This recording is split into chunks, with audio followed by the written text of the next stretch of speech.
Thank you so much. কিন্তু আজকে তোমার জন্মদিন না? আরে আপনার জন্মদিনের জন্য গান গাইতেছি নাকি? আজকে আমার ক্যাটরিনার 6 মাসের জন্মদিন আর স্পেও হইছে, এর জন্য আজকের এই আয়োজন। আজকে ওদের সবাইকে আমরা খাওয়াবো। তো এদের খাওয়ানোর কি আছে? এরা কারা?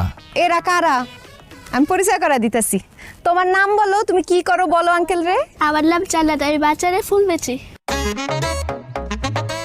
আর তুমি? আমার নাম মোহাম্মদ সুলেমান, আমি আমার আব্বার সাথে বাদাম বেচি। ওরা সবাই পথশিশু। এই পথশিশুরা রাস্তার কুকুর বিড়ালদের অনেক আদর করে, ওদেরকে খাওয়ায়। নিজেরা ঠিকমতো খাইতে না পারলেও যা পায় তাই ওদের সাথে ভাগাভাগি করে খায়। বড় লোকগ মতো তারা বিদেশি বিলাই পালে না, তারাই আসল পশু প্রেমিক। এর জন্য আজকের অনুষ্ঠানের প্রধান অতিথি এরা। তো বাজেট তো মনে হয় অনেক আছে।